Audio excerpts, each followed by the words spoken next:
Hello guys everyone, कैसे हैं आप लोग। आप देख रहे हैं my YouTube channel the Mughal heaven. Mughal heaven में आप लोगों का स्वागत है। तो ये जो 5 प्लांट आप लोग देख रहे हैं, ये हमारे करीब 2 साल पुराने सीडलिंग हैं, यानी बेबी प्लांट हैं। और ये पिछली साल मैंने नवंबर दिसंबर में हमने इनको ग्रो किया था। और जब पिछली साल की फरवरी आई, तब मैंने इनको रिपोर्ट किया था। ये बहुत ही छोटे छोटे प्लांट थे उस टाइम पर, और मैंने इनको रिपोर्ट किया था। तो पिछली साल से अब तक हमने ना तो इनको रिपोर्ट किया है और ना ही साथियों इनकी मैंने प्रूनिंग करी है। ये 5 प्लांट ही छोड़े हैं, बाकियों को मैंने ग्राफ्ट कर दिया था। ये देख रहे हैं आप, ये मैंने इस तरीके के 4 प्लांट ग्राफ्ट कर दिए थे, और 4 प्लांटों को मैंने इस तरीके से आपस में जोड़ दिया था। ये एक ही प्लांट बनाया मैंने, इसको 4 को जोड़ के एक प्लांट बनाया, इनकी खाल छील कर और फिर इनको आपस में चिपका के कस के बांध दिया है। और ये इस तरीके से चारों जब आपस में जुड़ जाएंगे तो एक ही प्लांट कुछ दिन के बाद लगेगा। तो साथियों, इसकी भी मैंने प्रूनिंग नहीं करी और ना ही इन प्लांटों की प्रूनिंग करी। इसकी वजह यह है कि मैं इनको नेचुरल तरीके से ग्रो करना चाह रहा हूं, कि देखते हैं कि प्रूनिंग ना करने से क्या नुकसान होगा और क्या फ़ायदा होगा। और ये भी बहुत सुंदर लगते हैं, ये ट्री की शक्ल में जब हो जाते हैं तो ये भी बहुत ही सुंदर लगते हैं। और ये इन प्लांटों का भी जवाब नहीं होता है। हमने बहुत से गार्डन में ये देखे हैं देसी प्लांट जो प्रून नहीं करे उन लोगों ने, और काफ़ी बड़े बड़े पुराने हो गए हैं, 10-10, 20-20 साल पुराने हो गए हैं। वो 5-5, 6-6 फीट ऊंचे हो गए हैं और वो भर गए हैं पूरे ऊपर से, और इतनी फ्लावरिंग होती है उसके अंदर कि जवाब नहीं। तो इन 5 प्लांटों को हम भी उसी तरीके से बनाना चाहते हैं। इनको आगे चल के अगली साल, अब इस साल तो नहीं रिपोर्ट करेंगे, अगली साल इनकी हम रिपोर्टिंग करेंगे और थोड़े बड़े पोट इनके लेंगे सुंदर से। तो इनको साथियों शेलो पोट में नहीं लगाना है, इनको थोड़े लॉन्ग पोट में लगाना है। जैसे कि आप ये वाला प्लांट देख रहे हैं सामने, इस तरीके के प्लांट में हम इनको लगाएंगे। जैसे कि ये ऊपर रखा हुआ है, ये लॉन्ग में अच्छे चलेंगे, क्योंकि लॉन्ग हमने इनको बोनसाई नहीं बनाना है। जो वैसे बनाए जाते हैं बोनसाई टाइप के, तो वो ऐसे सेलो पॉट में लगाए जाते हैं जो नीचे से ज़्यादा गहरे नहीं होते हैं और चौड़ाई उनकी ज़्यादा होती है। तो इनमें बोनसाई बनाया जाता है। और जो लॉन्ग चलाने हैं, ट्री टाइप की बनानी है एडेनियम की, तो उनको आप थोड़े लंबे पोट में भी लगा लें, लेकिन उसके नीचे थोड़ा सा कंकर पत्थर ढेर से भर दें, और जो सूखे हुए पत्ते हैं उनको भी डाल दें, ताकि हमारा पानी जो है वो उसमें ठहरे नहीं, यानी ठहरना नहीं चाहिए पानी। अगर लॉन्ग पोट के अंदर पानी ठहर जाता है तो फिर एडेनियम का गलने का ख़तरा बढ़ जाता है। इसलिए हमको उनको पोट में लगाने के लिए बहुत ही वेल ड्रेन मीडिया बनानी पड़ती है, और उसमें नीचे से काफ़ी मात्रा में उसको कंकर पत्थर से भर दिया जाता है, और उसके ऊपर फिर पत्ते डाले जाते हैं, और फिर सॉइल डाल के हम उसके अंदर इनको रिपोर्ट करते हैं।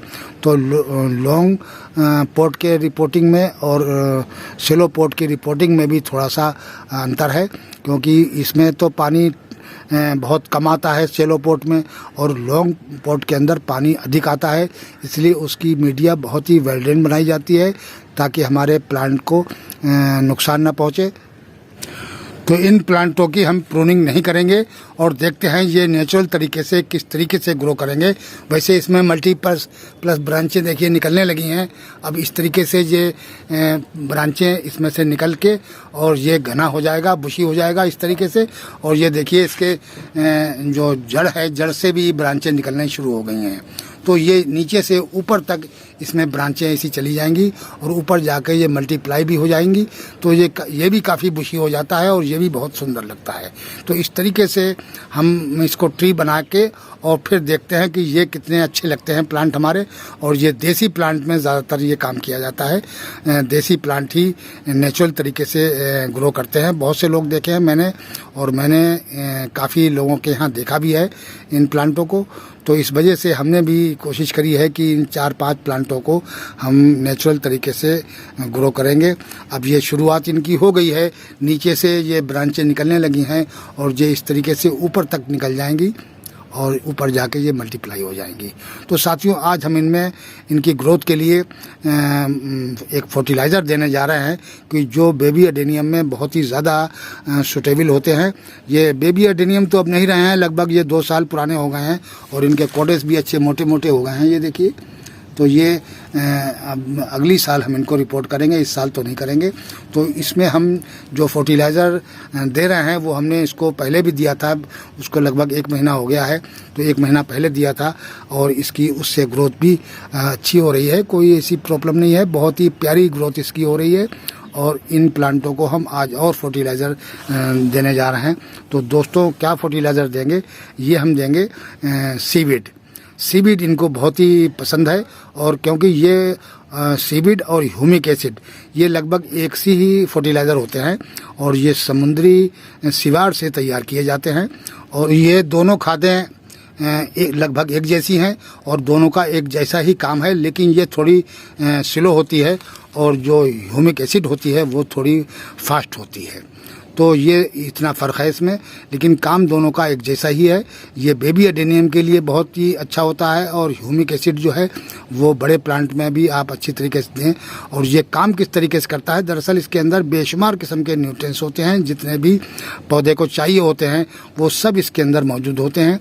तो ये क्या काम करता है? ये बहुत ही तेज़ किस्म का आपके प्लांट के अंदर काम करेगा। ये देखिए, मैंने ये प्लांट जो है ये इस पॉट के ऊपर रख दिया था और इसको मैंने लगभग 2 महीने पहले सीवीड डाला था और एक मरतबा शायद ह्यूमिक एसिड भी इसमें हमने दी थी। तो ये पानी इसका बह के और ये नीचे की साइड इसमें चला गया है। ये देखिए, अब आपको हम दिखाते हैं कि ये काम किस तरीके से करता है। ये देखिए, इसकी ये पानी नीचे बह के गया और इस तरीके से एक जाल टाइप का नीचे जाके बन गया। तो ये जो पोट के अंदर हम डालते हैं तो पूरे पोट में इस तरीके का जाल बना देता है और जब जाल बन जाता है तो ये इसके रूट से चिपट जाता है और रूट से पूरे पोट के अंदर के जितने भी न्यूट्रिएंट्स होते हैं वो प्लांट को दे देता है। तो इस तरीके से दोस्तों ये काम करता है। ये एक तरीके से आपके पोट के अंदर एक जाल बना देगा और सारे रूट के चारों तरफ भी एक जाल बन जाता है और पूरे पोट से न्यूट्रिएंट्स निकाल कर और प्लांट को देता रहता है। तो इसी वजह से इसके रूट भी बहुत ज़्यादा डेवलप होते हैं और ऊपर ब्रांचें भी बहुत ज़्यादा डेवलप होती हैं। तो साथियों, चलते हैं अब हम ये सीवीड अपनी इन प्लांटों को देते हैं। ये मैंने लिया है लिक्विड फर्टिलाइज़र, जो मैं एडेनियम में और प्लांटों में ज़्यादातर इसको लिक्विड फर्टिलाइज़र को ज़रूर देता हूँ। इसका ही पानी हम ज़्यादातर देते हैं कि तो ये फर्टिलाइज़र का भी काम करता है और पानी का भी काम करता है, दोनों काम ये कर रहा है। तो ये इसको हम ज़्यादा पानी मिला लेते हैं इसमें और इसको रोज़ाना भी दे सकते हैं।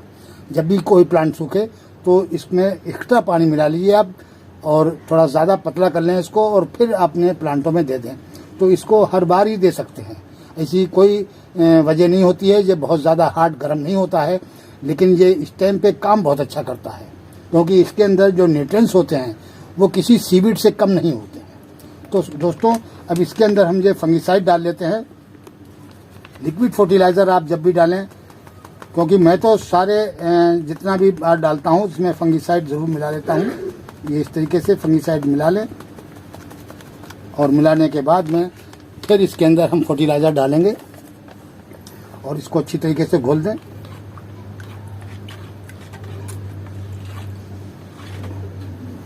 अब ये सीवीड फर्टिलाइज़र जो है ये इसको मैं डालूंगा इसके अंदर।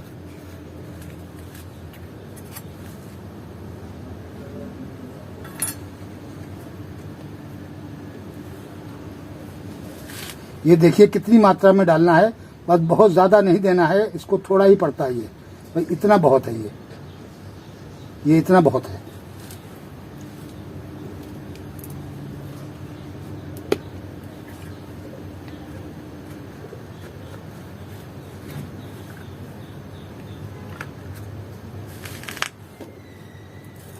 और इसको अच्छी तरीके से इसमें मिला लें।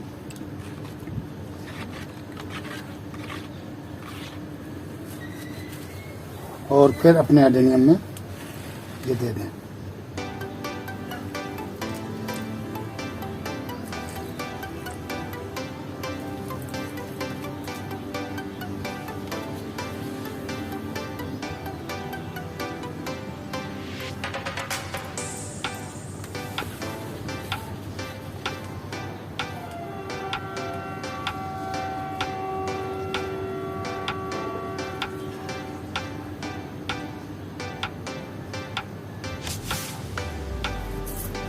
तो इस तरीके से दोस्तों अपने प्लांट को आप ये फर्टिलाइज़र दें और देने के बाद में फिर अपने प्लांट की ग्रोथ देखें और फ्लावरिंग भी ये बहुत अच्छी करेगा इस फर्टिलाइज़र से। फ्लावरिंग भी इसमें जब देखिए अब इसके अंदर सीड पोट आया हुआ है, ये देखिए कितना बड़ा सीड पोट लगा है इसके अंदर। और इस प्लांट की जो फूल है वो भी बहुत ही खूबसूरत है, इसका नुकीला फूल है इसका, जबकि ये एक ही साथ के सारे ग्रो करे हुए हैं। एक ही जो एक सीड पोट था उसी के सारे ये प्लांट हैं। और लेकिन इसकी ये जो प्लांट है ये थोड़ा अलग निकला है, इसके जो फूल हैं वो रेड सुरख में है, बिल्कुल पूरा लाल है और उसके बाद में वो नुकीला फूल है उसका, तो बहुत ही सुंदर फूल है इसके अंदर। और इसकी ये ब्रांच जो है ये भी थोड़ी सी इसके मुकाबले ये ग्रीन है और ये थोड़ी ब्लैक सी है, तो ये कुछ प्लांट अलग निकला है। तो साथियों आज के वीडियो में इतना ही, मिलते हैं अगले वीडियो में नए टॉपिक और नए कंटेंट के साथ। अगर हमारा वीडियो अच्छा लगे तो लाइक कीजिए, शेयर कीजिए और सब्सक्राइब कीजिए। शुक्रिया, धन्यवाद।